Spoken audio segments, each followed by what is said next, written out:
Audiobook title, Spiritual Thievery, The Hidden Manipulation of Souls, by C. Jones. Introduction, The Mask of Light. In a world hungry for purpose, many turn to spirituality for healing and guidance. But not all who claim to be enlightened are truly awake. Some wear the robe of wisdom to hide the chains they intend to place on others. This is not a book about denying spirituality. It is about protecting it from those who weaponize it. Chapter 1. The Wolves in Robes.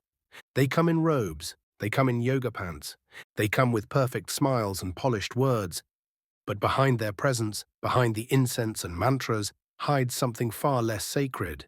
Control, manipulation, ego cloaked in light. Spirituality has become the new language of influence, and like any language, it can be spoken with honesty, or twisted to deceive. Some people truly walk the path of awareness, humility, and healing. But others, they've studied just enough of the language to sound enlightened, while their true intention is power over others. These are the wolves. They look nothing like what you expect. The guru effect. There's a phenomenon called the guru effect. It happens when someone speaks in vague, mystical language, and people, desperate for meaning, project wisdom onto them. They say things like, "The universe is always guiding you, unless your ego is in the way." That sounds deep, right? But when you really think about it, it's a circular trap. If you question them, they say it's your ego. If you leave, they say you're not ready. No matter what, they stay in control of the narrative, the manipulator's strategy. Let's be clear, not every spiritual teacher is a manipulator, but the ones who are follow a pattern. Step 1. Build trust through vulnerability. They'll share their past wounds, their traumas, their transformation. It makes them relatable. It makes you lower your guard. Step 2. Create an exclusive system. They invent their own rituals, their own teachings. Maybe it's channeled wisdom. Maybe it's codes from higher dimensions. It doesn't matter. What matters is that they control the path to enlightenment. Step 3. Condition dependence. They don't want you to heal without them. If you grow too confident, too independent, they lose power. So they subtly keep you unsure, always needing the next session, the next course, the next spiritual fix. Instagram shamans and online cults. Let's talk about the rise of spiritual influencers. You've seen them, glowing skin, angel numbers, perfect lighting. They speak in riddles. They sell cosmic alignment sessions. But ask yourself, what are they really offering? Real healing is often messy. Real spiritual growth requires discomfort, questioning, and humility. But many online healers bypass all of that. They offer only polished versions of spirituality, just enough to make you feel like you're growing, while keeping you hooked like a customer. Some of them even weaponize community. They build private groups or Telegram chats where dissent is seen as negativity, where asking questions is low vibration, where the leader is untouchable. Sound familiar? Not all that glows is divine. We are living in a spiritual Wild West, where anyone with charisma and keywords can claim to be a prophet. But charisma is not consciousness. A big following doesn't mean deep wisdom. And remember, the more a leader claims to be the only way, the more likely they are leading you away from yourself. Final thought for this chapter. Spirituality at its core is a return to truth, not a detour into dependency. So the next time someone wraps themselves in the language of light, ask yourself, do I feel more free after listening to them, or more afraid to leave? Do they encourage my intuition, or make me question it? Do they ask for my trust, or demand my loyalty? The wolves will always try to wear the robe. It's your job to see the eyes behind it. Chapter 2. The Language of Control. Words are powerful. They shape belief, they trigger emotion, and in the wrong hands, they become tools of manipulation. This chapter is about how language, especially spiritual language, is used not to enlighten, but to entrap. It starts with beautiful phrases, things that sound healing, things that sound wise, but underneath them is a subtle pressure, a silent rule. Obey, or be labeled unawakened. Let's begin. The illusion of depth. We've all heard them. Everything happens for a reason. You're just not vibrating high enough. You attracted this into your life. On the surface, these phrases seem harmless, even empowering. But when used to avoid real discussion, real accountability, or real emotion, they become spiritual gaslighting. Let's say you're in pain, or confused, or angry. You open up, and the response is, "That's just your ego speaking." What just happened? You weren't heard, you were dismissed, wrapped in the illusion of a spiritual response. Your emotional truth was bypassed. That's the first tactic in spiritual control. Use light-sounding language to silence dark emotions. Words that cage you. Now let's look at common phrases used to create subtle fear and submission. Don't question divine timing. If you doubt, you're not in alignment. That's a low-vibration thought. These are not teachings, they are shields. They protect the person in power. They make you question yourself instead of the one controlling you. The more you internalize these phrases, the less you trust your own voice. You begin to think, maybe I really am blocked. Maybe I need to surrender more. Maybe I'm the problem. And that's exactly the trap. The code of obedience. Here's the dangerous part. People who use this language often don't sound threatening. They sound calm, peaceful, in control. That's what makes it so seductive. They say, this isn't control. This is just the way the universe works. But every time you step out of line, question, challenge, disagree, they don't meet you with curiosity. They meet you with a phrase, a coded phrase, designed to stop you from thinking. You're told, you're in your ego. You're resisting. You're not spiritually ready. When really, you're just waking up, hijacking spiritual concepts. Let's go deeper. Surrender. A beautiful practice when rooted in truth. But manipulators twist it. They tell you to surrender to them, to their guidance, their teachings, their way. Alignment. Originally meant to help you reconnect with your soul, but they turn it into a judgment tool. If you don't agree with me, you're out of alignment. See what's happening? They redefine sacred words. They turn inner tools into external weapons. Discernment versus doubt. One of the biggest lies you'll hear in spiritual manipulation is, doubt is a low vibration. Don't think, just trust. But real spirituality encourages discernment. It celebrates awareness, intuition, and critical thought. It doesn't ask you to blindly follow. It invites you to question everything, even the teacher. So ask yourself, is this language making me feel clearer or more confused? Do I feel free or subtly shamed? Am I being spoken to or spoken over? Your voice matters. Your emotions are not blocks. Your doubts are not demons. Your questions are not ego. They're intelligence. If someone constantly responds to your truth with dismissive spiritual language, that's not wisdom. That's control wearing a crystal necklace. Chapter 3. Selling Salvation. Once upon a time, salvation was a sacred journey. Today, it's a product, packaged, priced, promoted, and sold to the highest bidder. Let's be clear, there is nothing wrong with charging for spiritual services. Healers, coaches, and guides deserve to be compensated for their time, energy, and wisdom. But what happens when spiritual growth is no longer a path and becomes a sales funnel? Let's talk about that. The business of belief. Spirituality is no longer just practiced. It's marketed, branded, sold on Instagram, YouTube, and TikTok. You've seen it. Activate your divine feminine for only $997. Quantum Leap Your Life with my 3-week shadow course. Awaken Your Third Eye, limited time offer. What used to be sacred is now a slogan. And you, the seeker, become the customer, but there's a twist. You're not just buying a product. You're buying the illusion of transformation, the paywall to enlightenment. This is how it works. Step 1. Offer a taste, free content, live sessions, daily affirmations. Step 2.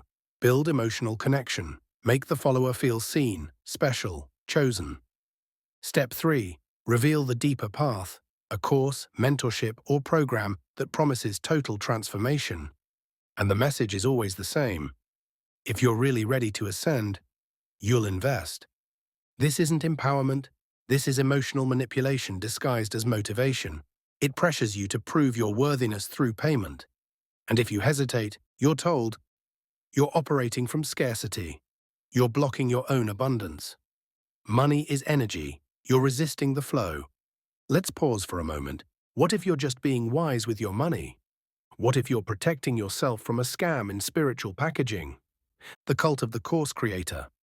There's a growing trend of spiritual entrepreneurs who sell solutions to problems they haven't even healed in themselves. They master branding, they master presentation, but behind the camera, chaos, manipulation, control. They sell you the dream version of themselves, and they convince you that by following their formula, you'll become just like them. But here's the trap. If the course doesn't change your life, it's never their fault. It's yours. They'll say, you didn't show up fully. Your energy wasn't aligned.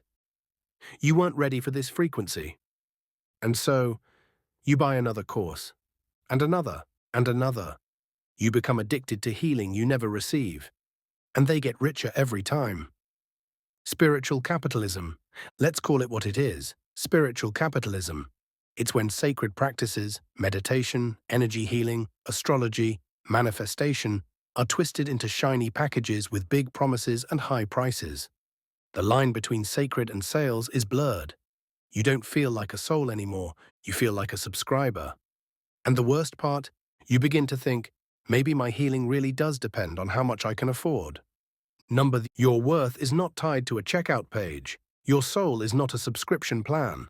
Return to authenticity. There are real teachers out there. People who walk with integrity. People who serve, not sell their souls for profit. They don't pressure. They don't manipulate. They don't dangle salvation like a prize behind a paywall. They remind you that the answers are already within you, not just in their product. So here's a powerful question to carry forward. Is this person empowering my sovereignty or creating a dependence on them? Final reflection. You don't have to buy your way to divinity. You don't need a 6-week course to access your truth. You are not broken. And you are not behind. Remember, spirituality is not a brand. It's not a funnel. It's not a hustle. It's a path. A personal, sacred, evolving path. No one should charge you to walk your own soul. Chapter 4. Guilt, Fear, and Karma. They say it's about love, about light, about peace, but behind their teachings is fear, behind their rules is guilt, and behind their silence is shame. Let's begin. The fear of being spiritually wrong. Spiritual seekers often want to do what's right, to be in alignment, to live with purpose, to grow. But in the wrong hands, that desire becomes a tool for control. Because if someone can convince you that questioning them, leaving them, or disobeying them will lead to spiritual punishment, they no longer need to use chains. They just need fear. If you speak against me, that's bad karma. If you walk away, you're rejecting your spiritual path. You'll attract darkness if you keep resisting. These are not teachings, they're threats, dressed in spiritual clothing. The weaponization of karma. Karma, in its true essence, is about cause and effect, a natural unfolding, a sacred mirror. But manipulators twist karma into a cosmic threat. They use it like this. You're creating bad karma by being negative. You'll pay spiritually for going against the collective. Everything you say against me will come back to you. Suddenly, karma isn't a reflection. It's a punishment system, where the manipulator gets to play judge, jury, and executioner. This fear of karmic consequence keeps people silent. It keeps them obedient. It keeps them small. But the truth is, karma isn't a control system. It's a teacher, not a tyrant. Guilt as a spiritual chain. Now let's talk about guilt, one of the most powerful tools in manipulation. You're told, if you really loved your spiritual family, you'd stay. If you were truly awakened, you wouldn't need to question this. Don't abandon your soul tribe. We need you. It sounds caring, it sounds loving, but the message underneath is clear. If you leave, you're bad. And what's worse, you begin to believe it. You guilt-trip yourself. Maybe I'm not evolved enough. Maybe I'm being selfish. Maybe I'll lose my connection to the divine if I walk away. This internal guilt becomes a leash. You feel trapped, not by chains, but by your own conscience, shaped by someone else's agenda. Fear-based enlightenment isn't enlightenment at all. Let's be honest, there is no light in a system built on fear. If someone is constantly reminding you what will go wrong if you don't follow, how low your vibration is when you question, how you'll miss your purpose if you don't comply, that's not spiritual guidance. That's fear-based programming. Real spirituality doesn't scare you into staying. It welcomes you to choose, again and again, from a place of freedom, not fear. The myth of divine consequences. One of the most dangerous beliefs manipulators push is this: if you walk away, the universe will turn its back on you. Let's pause. Really think about that. What kind of universe punishes someone for trusting their own soul? What kind of divine energy would reject you for following your intuition?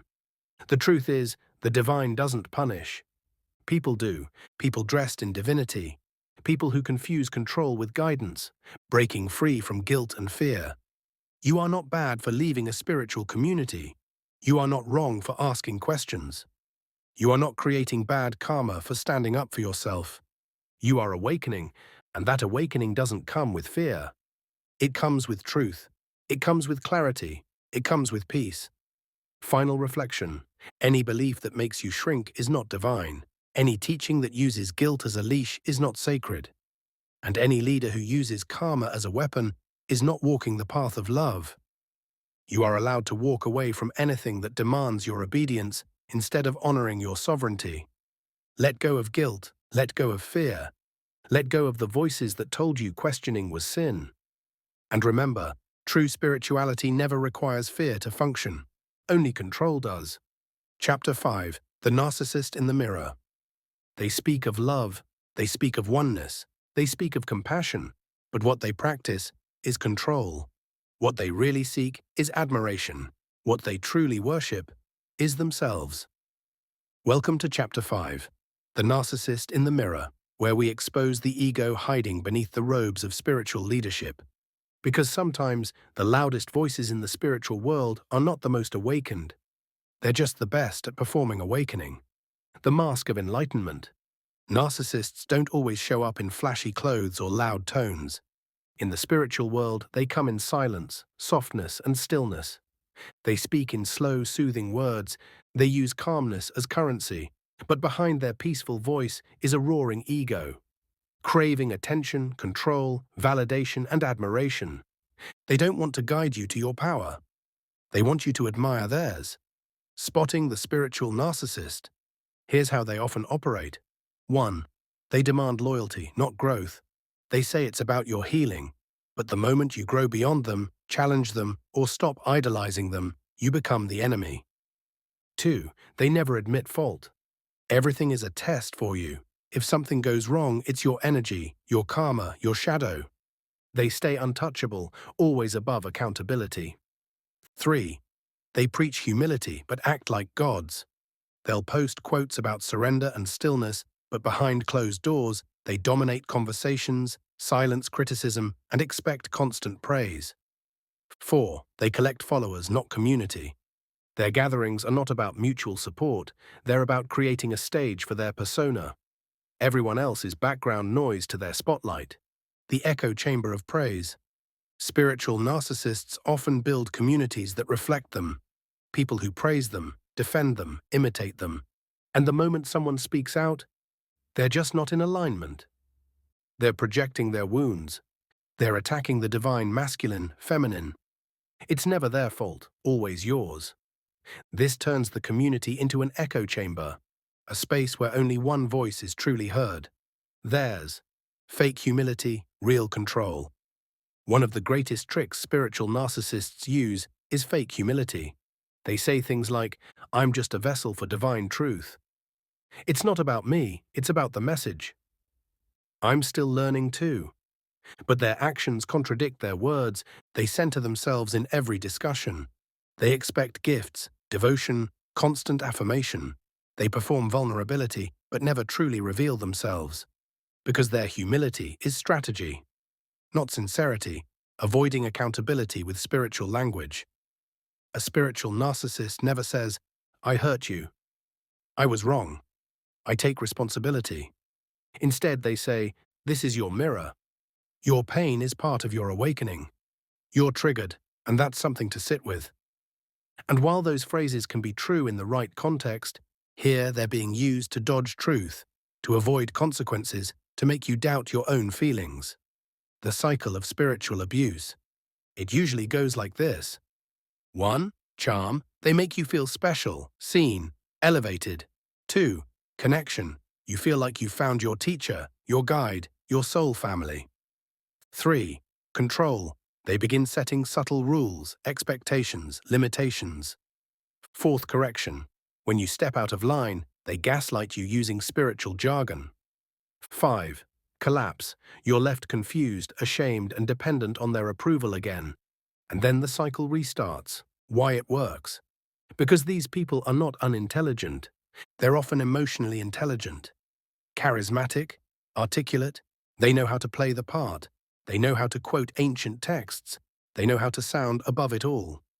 And when someone appears so awakened, we hesitate to question them. We assume they must be right. We assume the fault must be ours. But that assumption is the lie they feed on. Breaking the spell. Here's how you reclaim your power. Listen to your body. Does your gut feel safe or tense around this person? Watch their actions. Do they empower others or center themselves? Test their humility. Can they receive feedback without defensiveness or deflection? Real spiritual teachers will not demand your loyalty. They will not punish your questioning. They will not silence your discomfort. They will meet you, soul to soul, with truth, not theatrics. Final reflection. Not everyone wearing light is made of it. Not every teacher is meant to be followed. And not every soft voice comes from a soft heart. You are not here to serve someone else's spiritual persona. You are here to awaken to your own truth. And anyone who dims that light, demands your devotion, or masks their ego behind God, is not your teacher. They are just another narcissist in the mirror. Chapter 6. The Cult of Personality. They don't always wear robes. They don't always sit on thrones. Sometimes they just have a camera, a ring light, and your trust. This isn't always about obvious cults. Sometimes it's just one charismatic voice, with thousands listening but none questioning. Let's unpack it. It begins with charisma. The foundation of every spiritual cult isn't a belief. It's a person. And often they're magnetic. They speak clearly. They sound wise. They seem awakened. And the more they talk, the more we believe. They tell stories about trauma, awakening, visions, and alignment. They talk about love and vibration and ascension. They offer just enough truth to feel real, but wrapped in a subtle demand for devotion. And we don't even notice we're following until we can't imagine walking away. The idolization trap. In the cult of personality, the teacher is the teaching. The message doesn't matter if it's not them delivering it. It looks like this: only quoting their words, repeating their phrases, defending them in every comment section, attacking anyone who questions them, believing they are above mistakes because of how high their frequency is. This turns the community into a fan club, where loyalty is love and doubt is betrayal. But real spirituality doesn't need idols. It needs self-awareness, branding as worship. Spiritual narcissists often build brands that look like belief systems. Colors, symbols, signature phrases, all designed to reinforce their image. You'll hear, "Only my method unlocks divine flow." This lineage is ancient and sacred. I've been chosen to bring it back. No one else is teaching it like this because they aren't truly awakened. It's not about the practice, it's about them being the exclusive source of it. So if you want the blessing, you must go through them. This creates dependency disguised as devotion. Isolation by elevation. One of the most dangerous things about personality-based cults is how they isolate people without ever using force. They don't say, "cut off your friends." They say, "you're outgrowing their frequency. Your vibration is too high to be around those who don't get it. Let go of what no longer serves, including people." And before you know it, you're alone, except for them and the other followers, all praising the same source. That's not community, that's spiritual dependency. Criticism is heresy. In these circles, any criticism of the leader becomes a spiritual sin. If someone speaks out, they're labeled unhealed. If someone leaves, they're said to be not ready. If someone asks hard questions, they're told they're in ego. This protects the leader from accountability, and worse, it convinces the followers to police each other. You become your own jailer, afraid to speak, afraid to doubt, afraid to trust yourself more than you trust them. The high of belonging. Let's be real, this dynamic works because it feels good. At first, it feels like, I've finally found my tribe. Someone finally understands me. This person speaks truth like no one else. You feel seen, empowered, even special. But over time, the high wears off, and the price becomes clear. Your independence, your intuition, your identity. What once felt like home now feels like a cage lined with crystals and incense. The way out. So how do you know if you're in a cult of personality? Ask yourself, can I disagree with this teacher and still feel safe in the community? If they made a mistake, would I still see them clearly, or excuse it as divine? Am I growing into myself, or into a replica of them? True teachers don't build replicas. They don't want worship. They don't want followers. They want you to awaken to your own light, not stand in the shadow of theirs. Final reflection. Charisma is not enlightenment. Performance is not truth. And personality is not divinity. Don't trade your sovereignty for someone else's spotlight. You don't need a spiritual celebrity. You need your own inner compass. The one that was whispering to you long before you followed anyone else. Chapter 7. Emotional Addiction and the Illusion of Healing. You cry, you purge, you feel alive, you feel broken, you feel cracked open, and you call it healing. But what if it's just addiction? The healing high. The first time you attend a spiritual retreat, you might cry. You might laugh. You might feel lighter, clearer, cracked open. It feels powerful, even holy. But if you're not careful, you can become addicted to that emotional intensity. You begin chasing that same breakthrough, again and again, and what starts as transformation becomes a cycle. A spiritual high, a crash, a spiritual high, a crash. Repeat the purge complex. Some spiritual circles glorify pain as proof that you're healing. You're told, if you're crying, you're releasing. If you're triggered, you're growing. If it hurts, it's working. So you start seeking out experiences that rip you open emotionally. You believe that suffering is sacred, that pain equals progress, and while true healing can involve pain, pain alone is not proof of progress.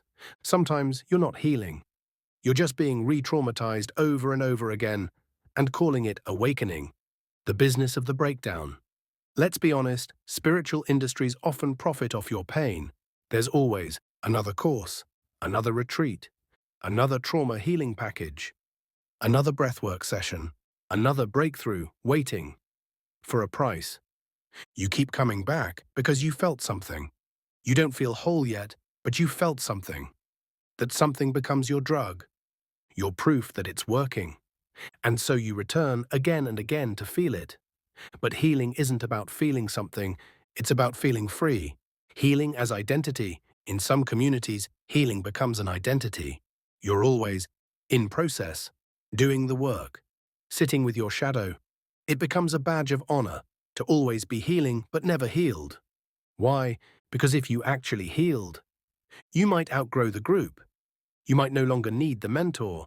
You might stop paying for sessions, circles, and content. So the system makes healing a never-ending journey, one where the destination is always just one more breakthrough away, emotional bypassing. Ironically, in chasing constant emotional intensity, many people start bypassing true stability. They say, peace feels boring. Stillness means I'm stuck. If I'm not crying, am I even healing? But here's the truth. Healing is not always dramatic. It's not always crying under the moon. It's not always screaming into a pillow. It's not always purging on a mat. Sometimes healing looks like boundaries, consistency, feeling calm and nothing more, choosing peace over passion. But that doesn't sell as easily. So we glamorize the chaos, and we forget that peace is the goal, not the side effect. Recognizing the cycle, here's how you know you're caught in emotional addiction. You keep going to spiritual events, but feel no lasting change. You crave intense emotional release to feel real. You confuse breakdowns for breakthroughs. You fear the quiet because it feels like nothing is happening. The truth, peace can be unfamiliar, especially if all you've known is emotional chaos, but unfamiliar doesn't mean wrong. It often means you're finally healing. Real healing looks like this. Real healing is gentle, subtle, steady. It's waking up one day and realizing you're no longer triggered by what once shattered you. It's having energy left at the end of the day. It's no longer needing to be in process all the time. It doesn't need to be loud. It doesn't need to be shared. It just needs to be true. Final reflection. You are not broken. You are not behind. You do not need to keep breaking open to prove you're evolving. Healing is not a performance. It's not a product. It's not a lifestyle. It's a quiet homecoming to yourself. So stop chasing the next emotional high and start choosing what your soul has craved all along. Peace. Chapter 8. Chosen Ones and the Myth of Spiritual Hierarchy. I've been chosen. I've been initiated. I'm from a higher dimension. These phrases sound sacred, but sometimes they're just another way to say, I'm above you. Chosen Ones and the Myth of Spiritual Hierarchy. An honest look at how spiritual elitism disguises itself as divine purpose. Because not all hierarchy is holy, and not all chosen ones are chosen by anything other than their own ego. Let's get into it. The seduction of being special. We all want to feel like we matter, like we have a purpose, like our pain meant something. Spiritual teachings often offer that validation. You're a starseed. You're here on a divine mission. You were sent to awaken the collective. And maybe that's true. Maybe you do carry a unique light. But when that identity makes you feel above others, not connected to them, you've left the path of spirit and entered the illusion of superiority. When empowerment becomes elitism, there's a subtle but dangerous shift that can happen. You go from healing to believing you're more healed than others. You go from awakening to thinking you're more awakened than others. You go from knowing yourself to believing you know what's best for everyone else. That's not evolution. That's ego in disguise. And when spiritual leaders reinforce that mindset, calling some chosen, anointed, more evolved, they create invisible power structures where only a few have access to truth, and everyone else is climbing to catch up. The pyramid of power. Spiritual hierarchies often mirror corporate ones. At the top, the master, guru, oracle, or high priestess. Below them, certified coaches, trained facilitators, initiated devotees. At the bottom, new seekers, told they must do the work to rise. It looks spiritual on the outside, but the mechanics are the same as any pyramid. Power flows upward, money flows upward, worship flows upward, and those at the top are rarely questioned, because they're seen as more connected to the divine. But divinity isn't corporate, and real power doesn't need a pedestal. The danger of blind belief. Here's the problem with spiritual hierarchies. They create dependence. They discourage questioning. They reward obedience. And they punish individuality. You might hear, only I can activate this frequency in you. You're not ready to receive this knowledge yet.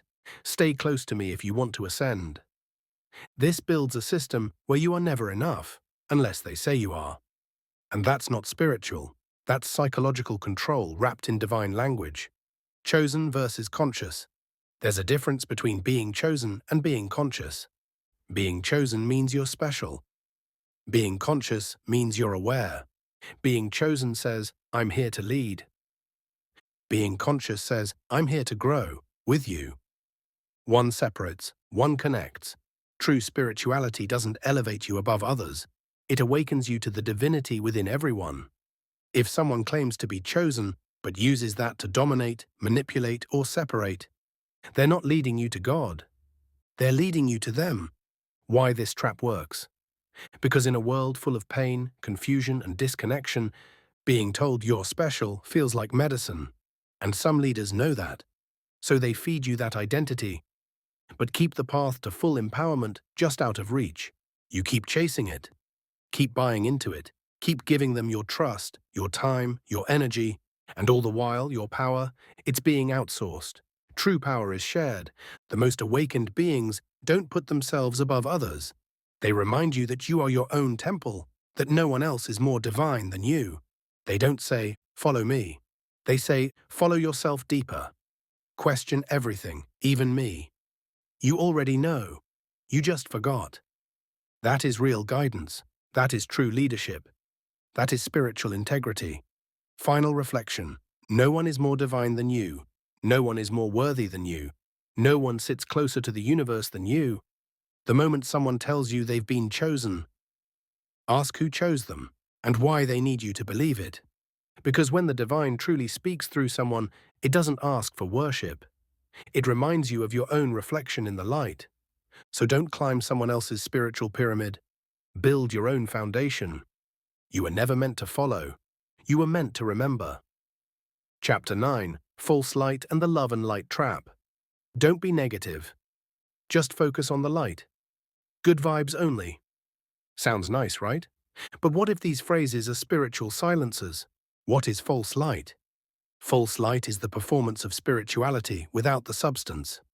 It looks kind but avoids confrontation, speaks of love but hides resentment, preaches peace but avoids accountability.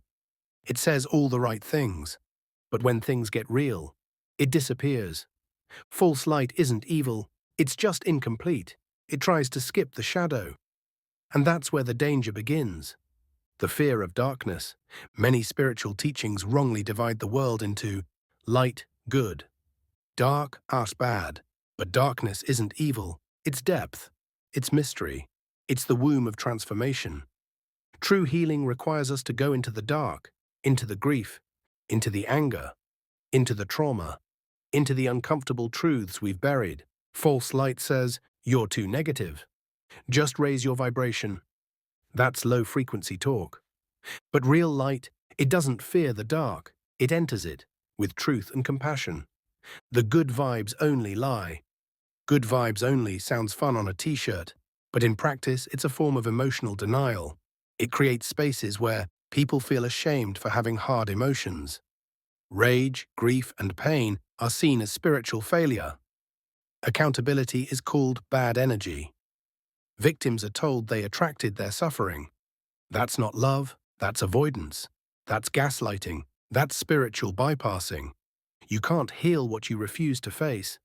You can't evolve by pretending everything is fine. Spiritual bypassing. Spiritual bypassing is using spiritual ideas to avoid dealing with hard truths. You'll hear, "Everything happens for a reason. It's just your karma." Let it go. Don't stay in low vibration. You created this reality. Sometimes that's true, but sometimes it's used to silence pain. You're not always supposed to move on right away. Sometimes you're meant to sit in it, to process, to cry, to rage, to ask real questions. False light rushes you past that. True light sits with you in it. The suppression of shadow. Shadow work is not negative. It's necessary. It means facing the parts of yourself you've judged or denied. Owning your jealousy, your fear, your ego, your wounds. Bringing it to the surface, not to shame it, but to integrate it. But in many light and love circles, this is seen as dirty. They only want the bliss, the affirmations, the Instagram-ready versions of growth. That's not wholeness. That's fragmentation painted gold. Weaponizing light. Here's where it gets dark. Some people use love and light as a shield to avoid accountability. You confront them on harm. They say, "You're projecting." That's not my vibration. You're just triggered. Suddenly you become the problem. For daring to speak the truth, this is spiritual manipulation in disguise. A way to avoid consequences while appearing evolved. But no amount of white robes, crystals, or sage can cover up a soul that refuses to own its actions. True light is brave. True light doesn't hide behind affirmations. It steps into the fire. It says, "Yes, I was wrong. Yes, I have shadow. Yes, this is uncomfortable, and I'm staying with it." True love doesn't silence pain. It holds it, listens to it, honors it. You can be light and still messy, still angry, still healing. That's real. That's whole. That's divine. Final reflection. Don't let anyone shame your grief. Don't let anyone silence your rage. Don't let anyone convince you that love and light means smiling through suffering. True light is not a performance. It's presence. It's courage. It's truth, even when truth is hard. You don't need to be perfect. You just need to be honest. Let go of the performance. Let go of the pressure. You are not here to be a pretty picture of peace. You are here to be whole. As we reach the end of this journey, it's important to reflect on the truths we've uncovered together. In Spiritual Thievery, the hidden manipulation of souls, we've exposed the subtle yet powerful ways spirituality can be hijacked, twisted into tools for control, power, and profit. We've seen how emotional addiction can be sold as healing, how spiritual hierarchies create illusions of superiority, and how love and light can become just another mask for avoidance and denial. But the goal here is not to discourage you from seeking truth, but to equip you to discern. True spirituality is not about clinging to an image of perfection or rushing toward emotional highs. It's not about following someone else's version of divinity. It's about owning your own light, integrating your shadow, and walking your path with honesty, balance, and freedom. Remember, healing is not a performance. You are not broken. You do not need to follow anyone but your own inner wisdom. And most importantly, you are already whole. Spirituality is about coming home to your deepest self, free from manipulation, free from illusions, free from the chains that hold you back. It's a journey toward truth, authenticity, and empowerment. And that journey begins when you choose to see clearly and walk with integrity.